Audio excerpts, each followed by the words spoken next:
Welcome to the 2 Month Review, the weekly podcast brought to you by Open Letter at the University of Rochester, in which I hope that this recording works. I am Chad Post from Open Letter Books. I am sick. This is a podcast where we talk about books and break them down. Right now, we are doing Empire of the Senseless by Kathy Acker, going up to page 140 in the print edition. It's page 178 in the ebook. I apologize, Kaya. You were right. I was wrong. The page numbers are whack in the ebook, so they are different, but we're talking about that.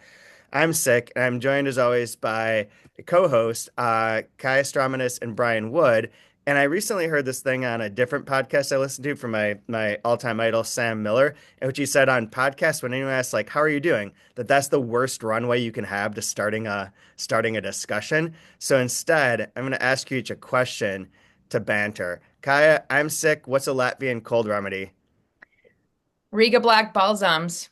Hells yeah. Okay, Riga Black Balsams. Brian, I'm going to a event right after this. Which whiskey pairs best with Advil Cold and Sinus? Oh, that's easy. It's Wild Turkey 101. Oh, the Hegseth special. Don't have your don't text anything while you're drinking Wild Turkey 101 because you might share more than you want. There's there's a general lesson in my life to not text while I'm drinking because I am going to share more than I want. So I can abide by that. There's a lovely football coach. He's now retired. He was coaching at Arizona State for a while.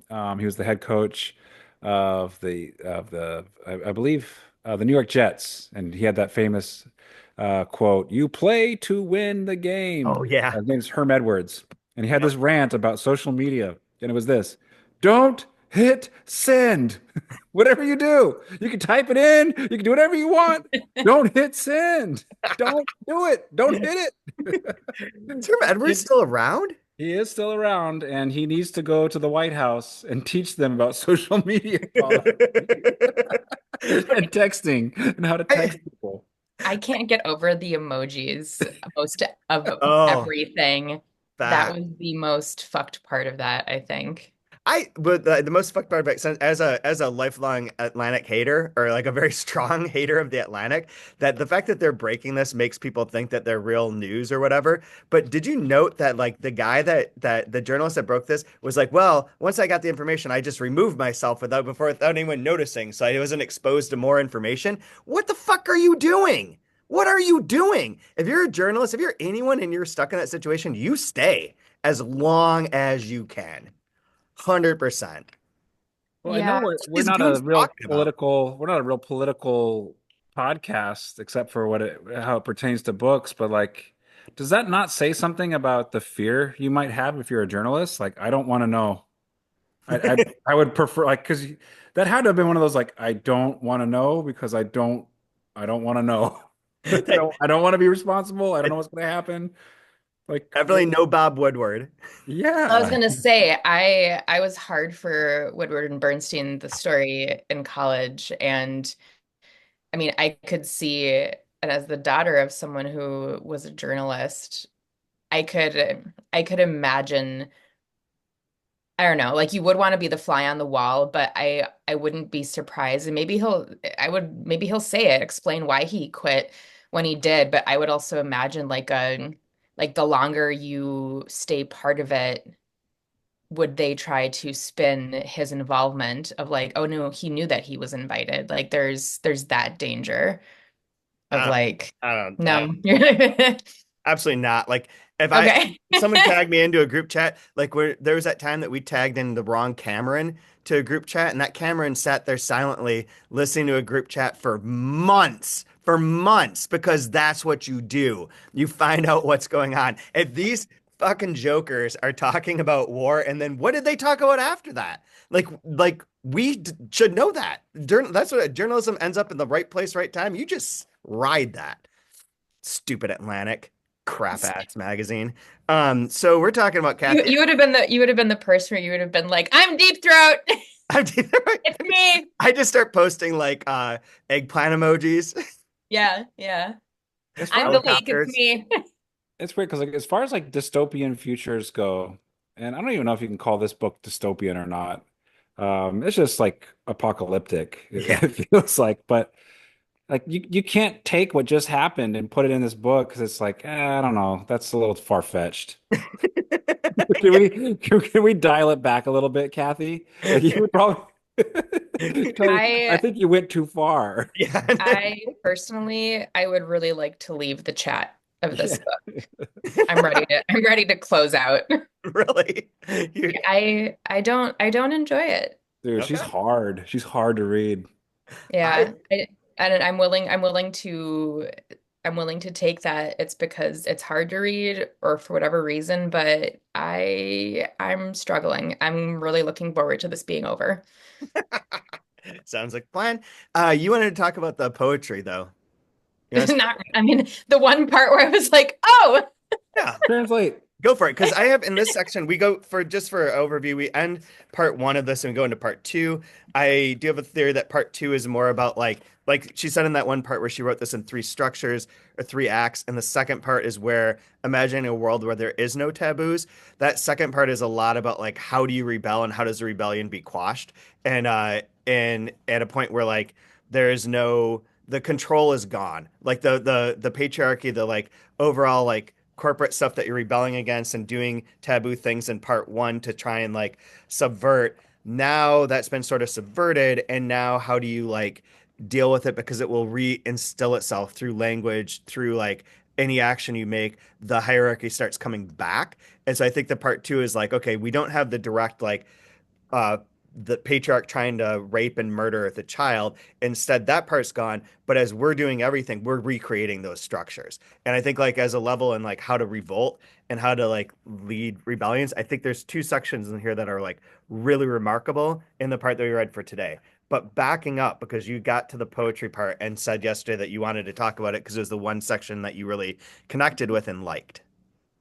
I mean, saying that I wanted to talk about it is a stretch that, it's a device for the podcast, but this is also 100 pages ago on page 47 in the section called Me Equals Dead Cunt. Um, which, I mean, truly that's what I connected with. I connect But with I thought, Algeria's cock. yeah, The second stanza. yeah. I don't know. I don't know what it was about it. If I don't know what it was about it, but I actually really liked that's like the one part I've really liked so far. Um, I mean, I'm looking at it now. I thought it was more poetry than just that, but it's just the one Algeria and that's it. And Mhm. um, I don't know. There's really nothing to talk about. Just then something about it I But really liked. Um, then you got the I mean the whole book's sort of a poem, but like isn't organized as such and reads differently. But you got the Persian part to translate and Google Translate too. I That's on page did. 53 of the print version. What was it all? So and we're gonna take it with a grain of salt because the way I was holding the book, it changed the wording sometimes. So forgive the myriad, the multitude, legion of Persian speakers who are listening to this season of the podcast. You said 53. Yes. I'm just gonna go Um, on a limb and say that this book is probably not in print in Iran. Just, just maybe not. It's unlikely. Okay. It's I don't know the publishing trends and what's allowed there, but I'm thinking this may not be. yeah. so okay, I hadn't actually done 53, but Oh, so the which one? first one says on the day of Sedavan, the besiegers are standing, and the second one is Nassau's sailor Sami, and then the last one, and for those watching, I kind of love that this is how Google Translate works, where at the bottom here it's just like sailor, What is that wrong with this? on like on a kilt, Is or that on even really? keel. It looks a lot longer than Sailor. That visually though works so well with her cut technique. Yeah. Yeah. Like it's very like it reminds you this is very like punk rock cut out, slapped, taped, Yeah. like it's very zine-like. Hmm. And the other ones, I don't know what the other one, but it just translated it in parentheses as Arabic revolutionary name. Um, Just Dude, that is a nondescript. band name. yeah. And then the longer one, which was on what page? Oh, on page 57, Yeah. was it translated it as will be why the war of the unknown may be. Oh, I didn't get the bottom of 56, but something something will be why the war of the unknown may be now. The forest painter Conenza painted, the rich man protested, quote, forests are not wild.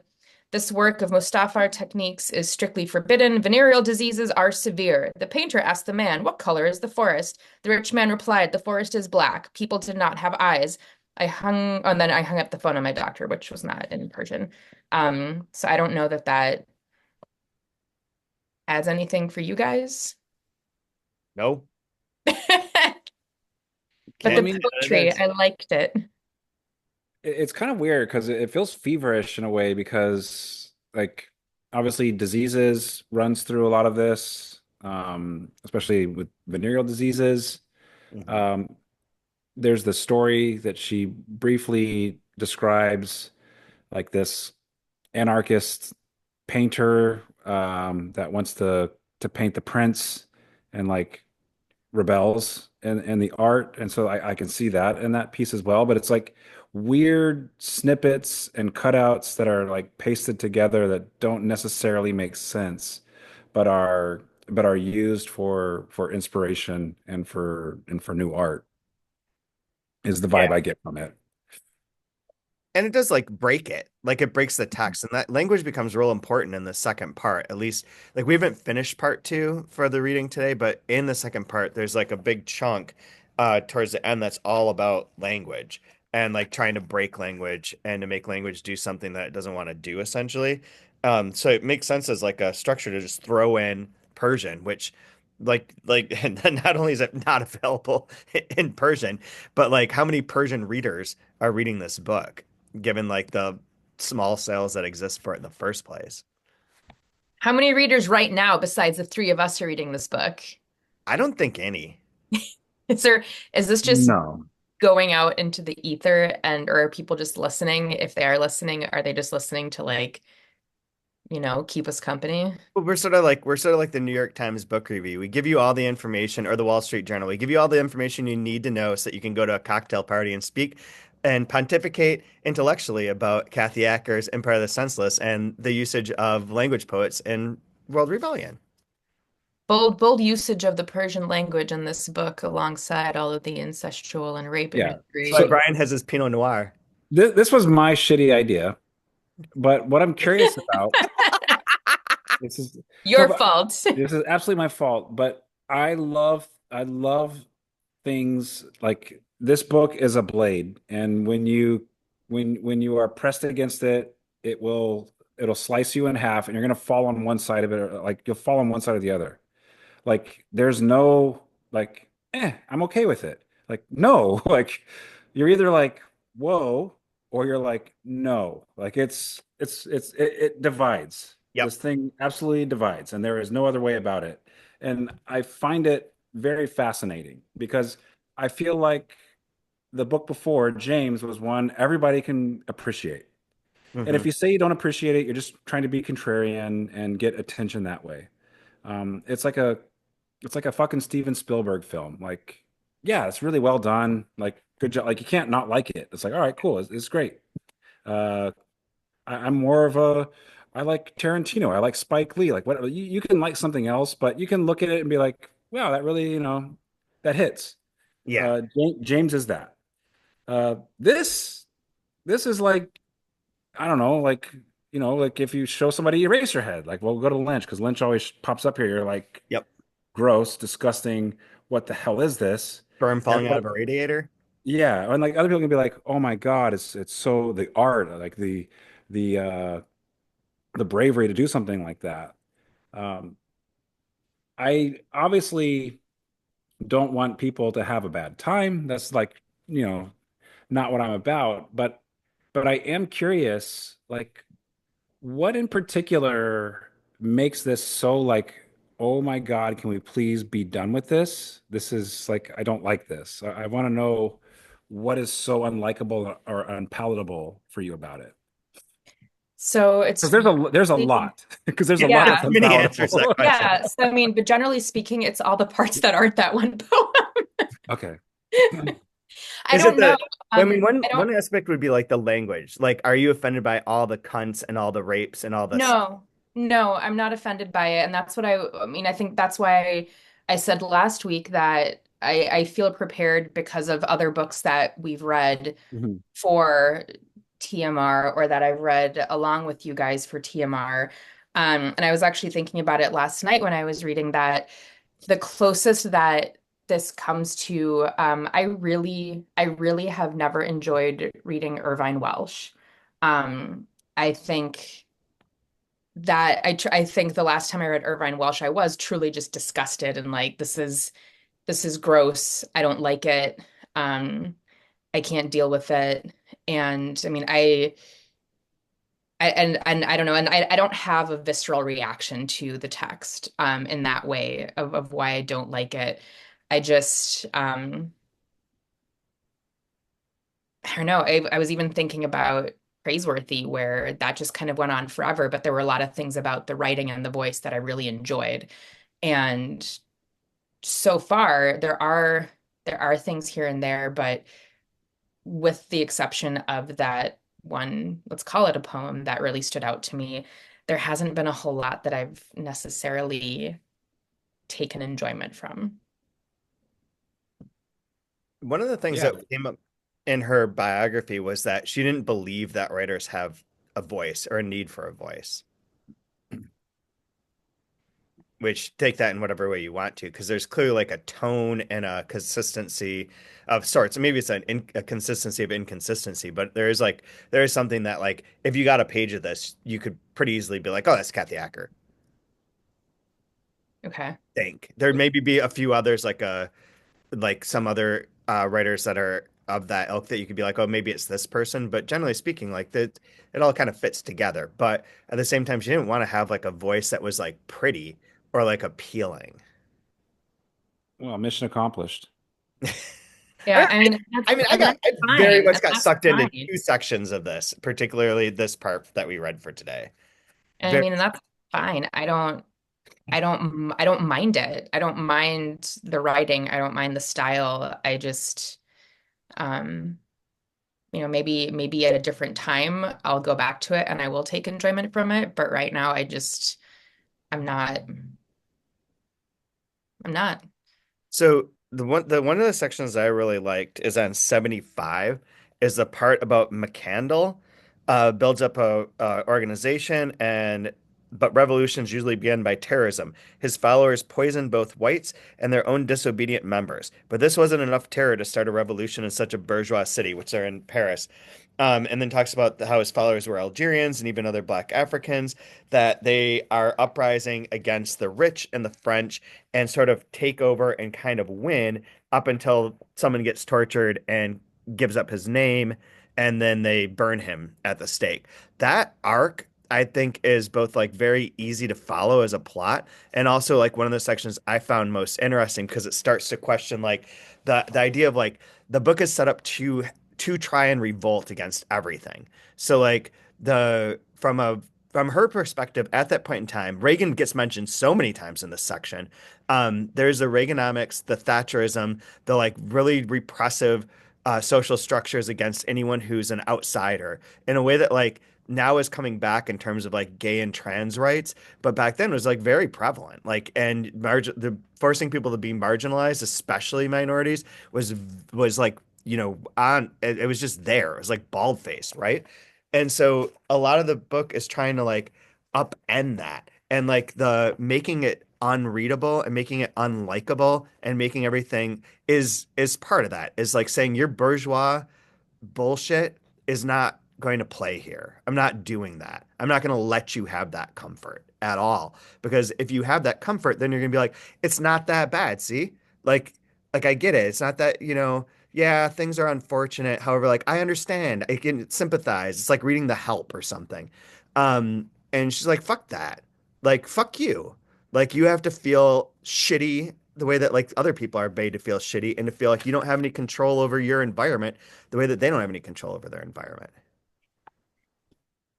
Yeah, and I mean, I will say what I am taking enjoyment from is listening to you guys talk about this book and about Kathy Acker writ large. I mean, I am enjoying that very much. And that's not just to compliment you guys, but I think maybe my approach to Kathy Acker is not through her literature, but through biography and through um stories. I don't know in that I, sense. I can relate to that in terms of poetry. Like I don't get poetry and I don't enjoy it.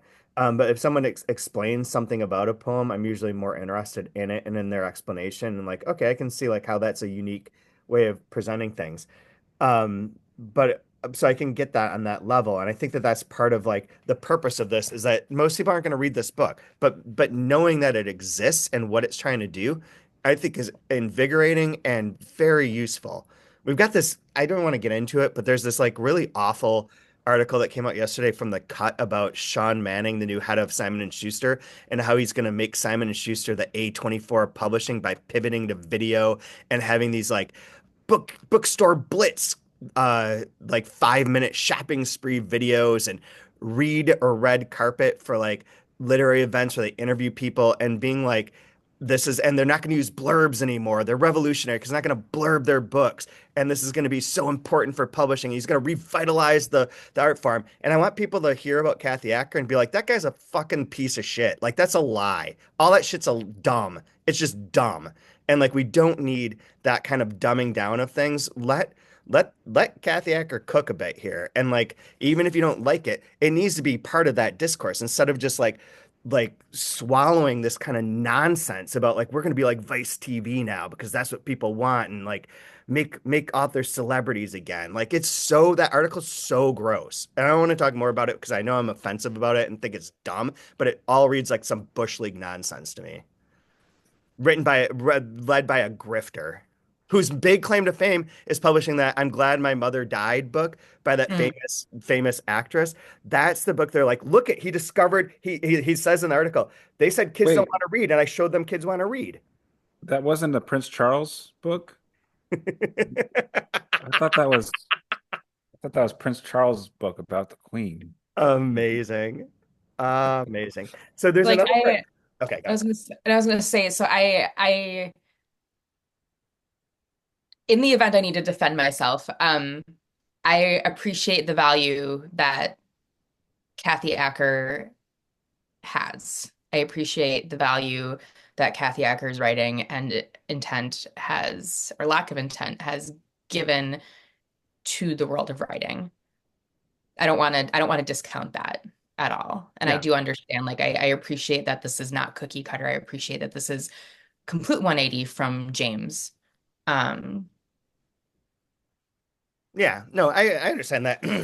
I don't think it's surprising. It's the same thing with our Attila book. Like you can't read Attila and enjoy it for the most part. Like most people will not. But I think that is actually like that doesn't detract from the value of the book. I don't think enjoyment and comprehension and that kind of thing is related to the value of a book. Absolutely. Yeah. Well, this is a tremendously strange book where you can say, I absolutely hated this. It's a piece of shit, and you would not need to defend it. And it's like, yeah, it is. It's it's actually kind of deplorable. Like, yes. And you can also say, oh my God, this book is incredible, and we're probably going to read it 100 years from now and another 100 years from now, and it'll hit just the same. Yeah, you don't need to defend that. Like it's correct on both stances and requires no explanation. It's this book is weird. Yeah. You know, given all the incest stuff, now that White Lotus has leaned full on into hand Spoil jobs for the No whole spoiler alert. spoilers. No like spoilers. I think that the entire time has come. Don't you dare besmirch my crush on what's his name? Schwarzenegger. Schwarzenegger. Yeah. I sure But did. it's she's writing this book when you think when she's writing this book late 80s, um, and despite what Gen Z may believe, there was this thing called LGBTQ that was going on in the 80s. Quite like quite hardcore. And there was this thing called a pandemic going on in the 80s that was killing lots of people. And so she's like writing from that space. Yeah. And like, yeah, like I get it. And like there's these weird things, these weird things called like religious Republicans that were like Very upset. running rampant. And it's like, I'm so glad we progressed so much from 1988, where like these aren't issues that we need to have books about anymore. That's all been solved and taken care of with second wave femi like, yay! Like, I don't know. It's just cycles. Yeah. I don't know what it is, but like when you read lines like just a little bit further from what Chad was saying on page 75, they sought revenge for the past and paradise for the future. They lived in camps in the squalor of the northmost sections of Paris or in the crime-infested eastern areas, if you could call it living. Like, I'm glad we don't have stuff like that anymore. We're good now. Problem Uh, solved. this weird apocalyptic dystopian whatever Paris, which we're going to rename America hopefully in the next year or two. It should be. It should be. You can't spell France without America. Yeah. I'm pretty sure So that's accurate. so I had you put something in my brain last week that was it's like a splinter. It's been bothering me. So like section one, right? Elegy for patriarchy. Um, but I'm looking at like there's this kind of like flip side to each one of these sections, whereas with this like can we tear down patriarchy? Like the flip side of that would be freedom. Yes. And then with this next one that we're in right now with society and taboos, that one could be identity, And it's called Alone. right? And then, you know, not to spoil it too much, but with that third section, I think we're going to be looking more at like escape velocity or like another taste of freedom, but like actually movement with it. Pirate And I can, what's that? Pirate Night is the name Yeah. of part three. So, but like freedom, identity, and escape going with the patriarchy, uh, taboos, and a society where anything goes. Yeah. And yeah, I think that's kind of how I'm approaching it too. And that I see this more as like kind of a tone poem and like there's bits that you fall in and out of that like resonate or have like a certain sort of meaning, but overall that it's kind of circling around that the concepts that you're defining, like Mhm. the and that they're connected. Like this one is a lot about trying to get free and starts to introduce a lot of pirates. There's one section though before we go into that part that you reminded me of when you're talking about how, everything's been fixed. This is on 83. The multinationals, along with their computers, have changed and are changing reality. Viewed as organisms, they've attained immortality via biochips, etc. Who needs slaves anymore? So killing someone, anyone, like Reagan or the top IBM executive board members, whoever they are, can't accomplish anything. I blabbed, and I wondered what would accomplish anything. And I wondered if there was only despair and nihilism. And then I remembered. That, too, kind of speaks to the moment. Yeah, it has aged. Did we say it last week? Like this ages very well. It's just the same thing. So yeah, so in part two, we start with the child sex section, which is a section I was less interested in, honestly. Of the three kind of parts that we read here, this is more where like You're just saying that because you have to say that. Don't, you're so scared. Jeez. no, in the sense that I think that the first chapter of like the let the what is it, elegy for the patriarchy, and the first chapter is called Raped by the Father. I think this is the inverse of that, like what you're saying, Brian, where in that it's like the father raping and the incest is like in that direction and is like imposed. And in this one, in this section, it's a lot of people just like they're free to fuck like on any level, and they are doing that, and like they're fucking, and it's like relatives and not and whores and brothels and whatnot, and it's like there's no enforcement. There's no one forcing it into that situation so much as they're just doing it, and I think that that part of that form of the liberation is makes sense and it fits like within the context of this book. But as a whole, this particular section was less interesting to me than the second one, the beginning of criminality, the beginning of mourning. That one was the one that I really, really, really liked. So it's not that I didn't like this first one, but like this section was like a lot of the sex and blood. And I mean, one thing you said, Brian, about the AIDS stuff is that blood and death are so connected. It's Mhm. so many ways that through that alone. And that this is one of the sections that's really peppered with that kind of like gore of a sort, the sex of the body, of the physical, of the visceral nature to it. And I think I mean, it's great, but it is the section that like that part is less, I'm always less interested in that. Well, it almost like it explores every every flavor and shade of penetration of the body. Marquis de Sade style. Yeah, whether it's like needles or yeah, or penises, like whatever, like there's yeah, it's penetration and blood and it's really uncomfortable. So I made lunch one day, then I took the knife, pushed open the door of the room I knew she had been fucking in. She was sleeping on a wet bed. The sailor must have come and gone. No more comings and goings for Dad and me. My mother's legs are so far apart, they must have disgusted each other. Knowingly, I could have shoved an unpeeled pineapple up between the two of them.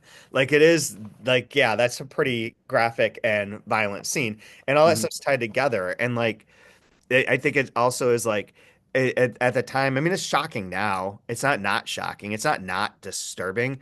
But I don't Yeah. think like a lot of books leading up to this are that explicit. You do get like the Bret Easton Ellis stuff though, which then does dive into this kind of It's funny you mentioned that different. because when like even just having, child sex, like Yeah, okay.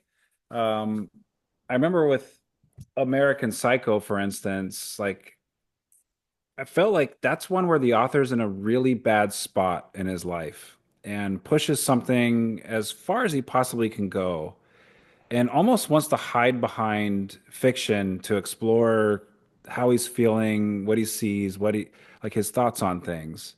And like whatever, we can call it satire and okay, it's some New York finance douchebag murdering women in gross, awful ways um, and assaulting people. But then there was one scene where it's almost like it just goes too far, and I can't like this anymore. I can't have fun with this anymore. And it's where he murders a child in a zoo, yeah, and it's like this most like abhorrent thing possible. And it just goes like wow, I think we found the line. I think you're over it.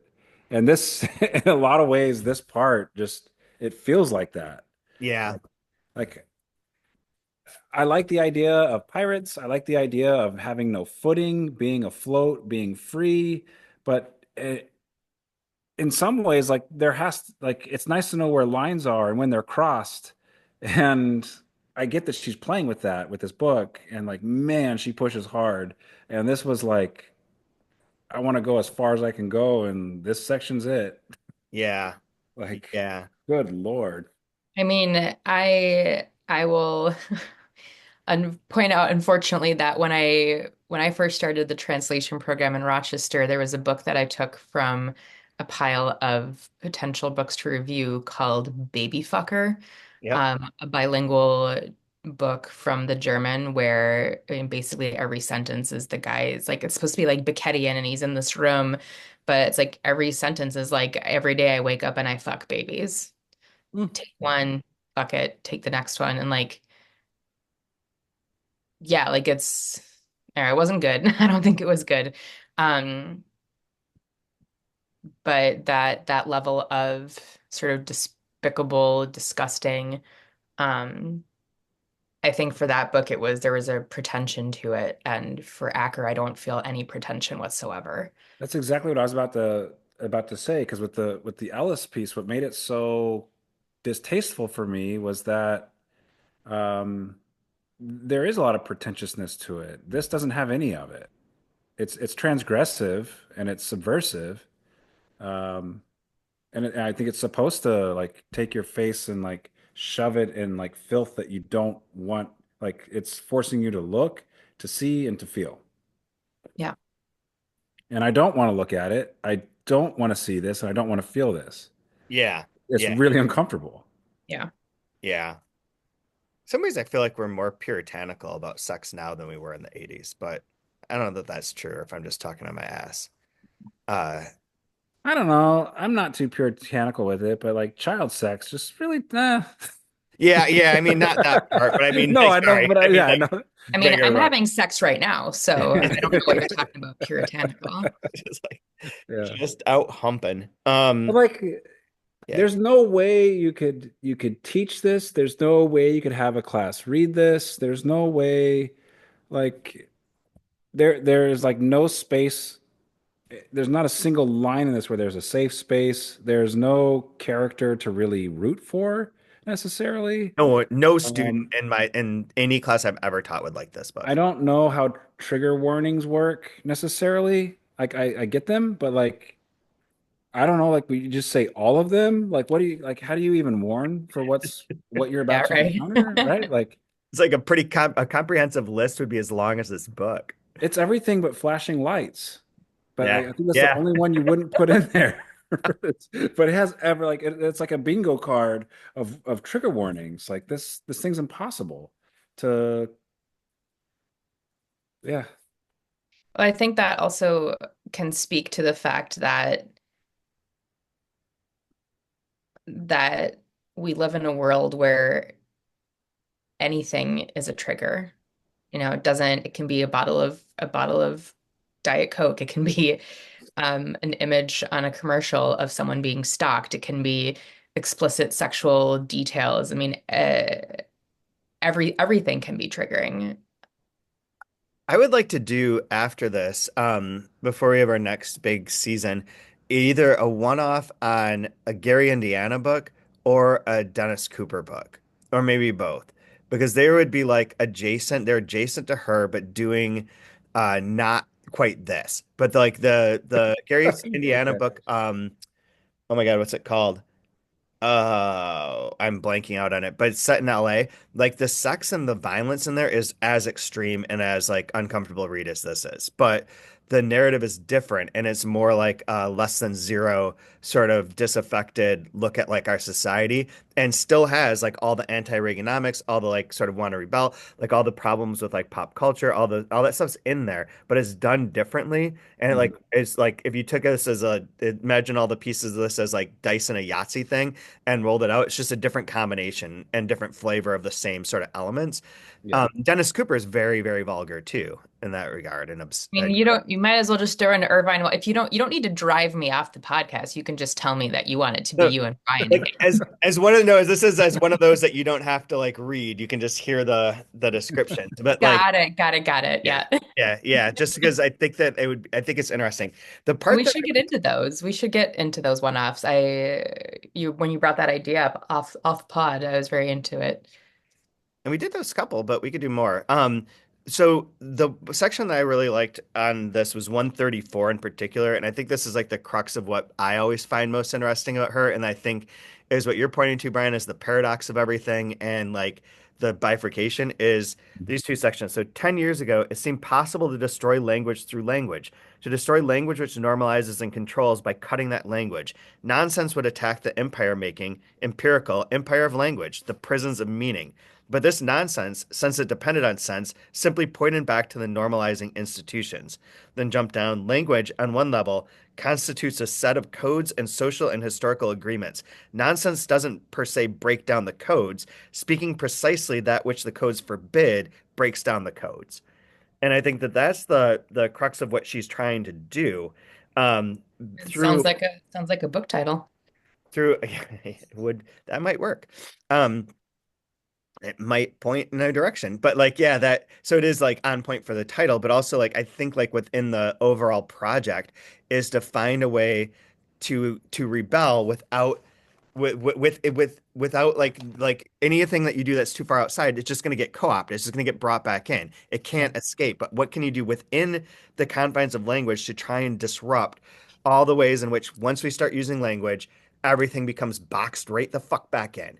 Like Yeah. the like on every level. And like everything about the sex stuff, everything about like the way that is to try and dismantle identity so that it's not becoming like a trap. You're not, I am like I think right now we have a lot of the like identifying markers as if like you were saying the other day, like some of them are like it's like mental health on the internet is sort of like Pokemon. You got to catch them all and say that you've got all these different problems and labels to like just define your identity and your like mental health status.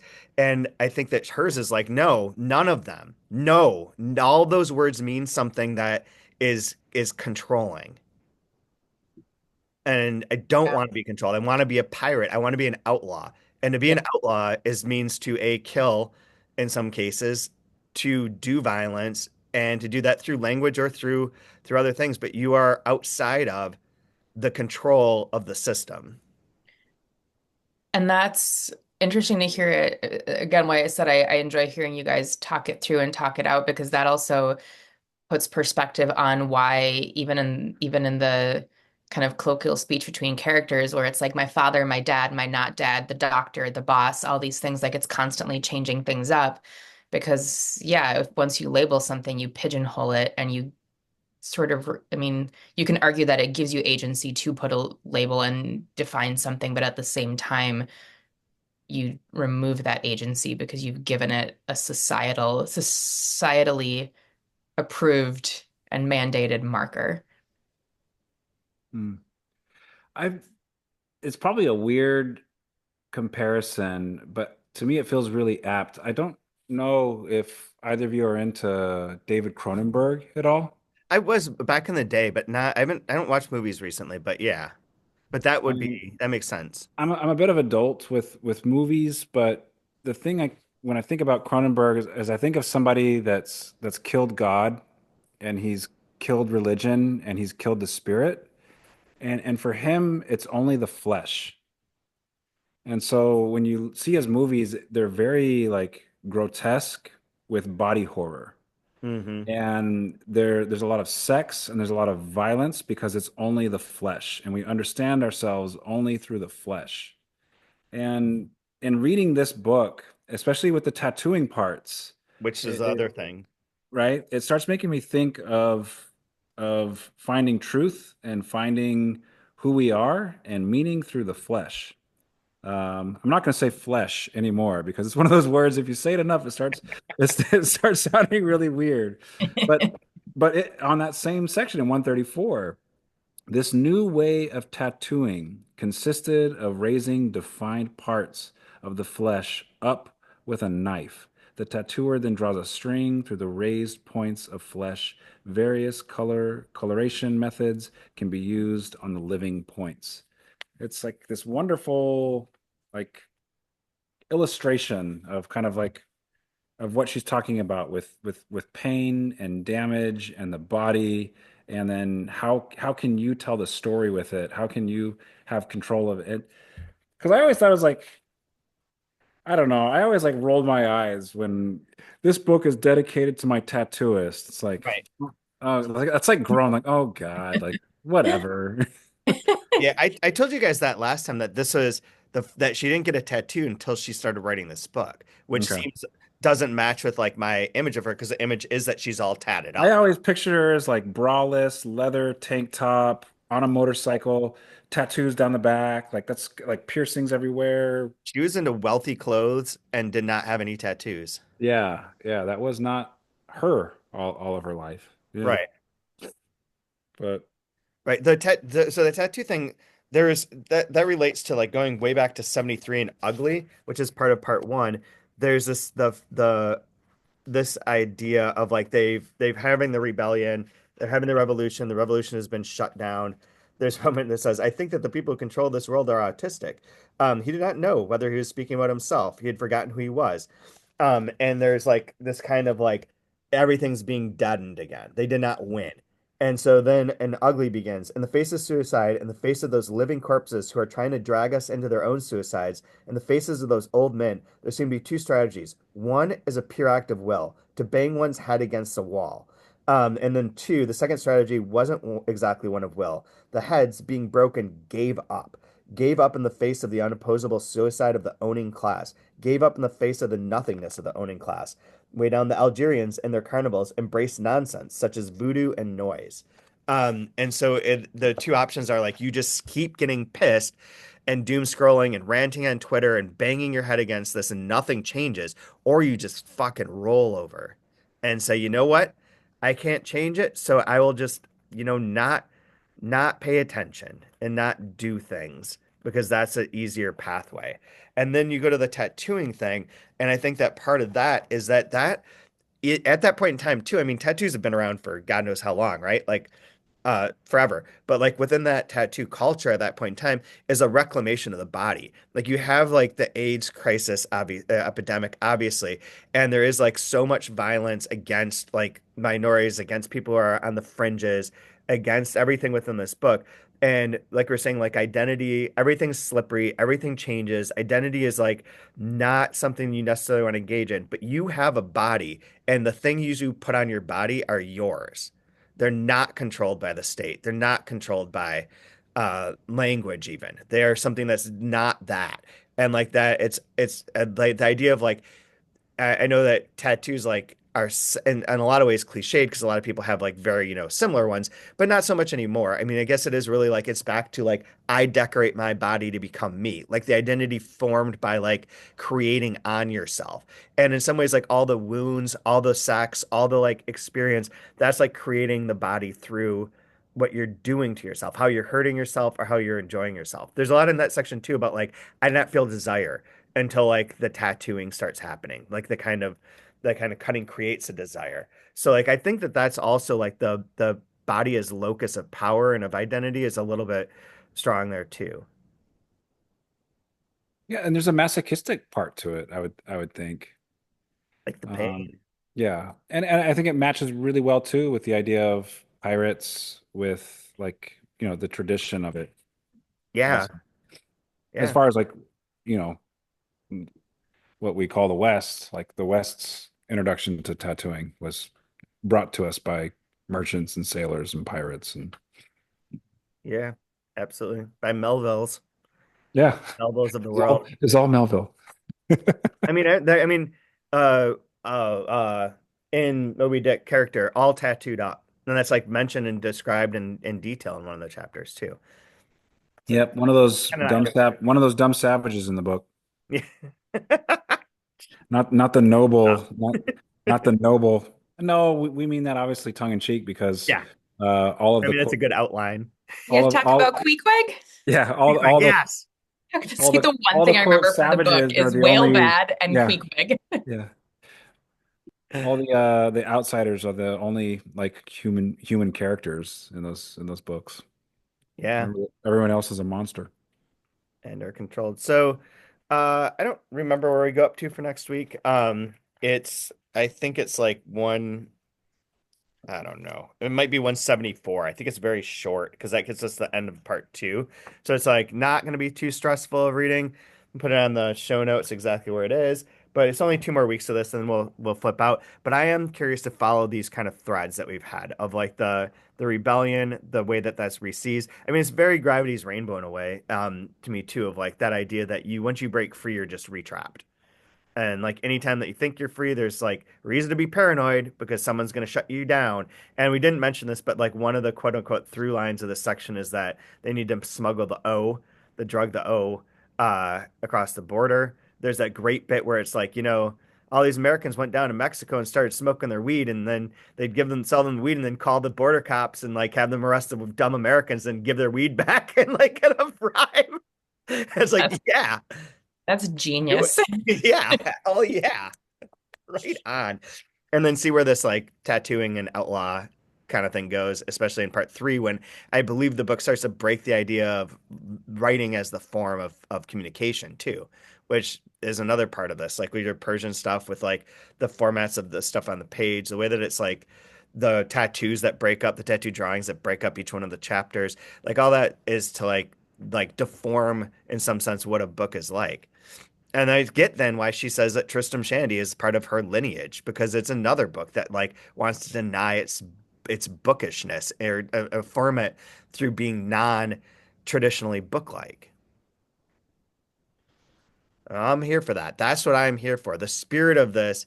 Now you can say line by line, whatever, or that it's like frustrating to read in some ways because you can't just sit down and like glaze into the pages at all. There's No. like a constant struggle to like pay attention or to like make sense or whatever. And it's not meant to do that. Instead, the spirit of it is to be like, you know what, you should be exposed. You're going to be shown up in in this case. There's another section I didn't mention that's where it's like the problem with like everything was the middle class is going away. And once the middle class is gone, there's no one left to like, you know, rebel against the people in power, and we're seeing that today too. So like I feel like it's like it's not like taking medicine, but it's sort of like here's how like broken you can make things, and like that might be there's an important lesson there, and you can't like it, you kind of can't like it, you can't be comfortable. And that's okay. That's my stump speech. So tune in next week. I don't know, anyone have anything else you want to add? No, just you're sick in more ways than one. It's nice to know. And I can't. I want to. I'm hoping my next book is it with script with was it Simon and Schuster or script Simon and Simon Schuster Schuster. because I love A24 movies, and so yeah, let's go. Oh my God.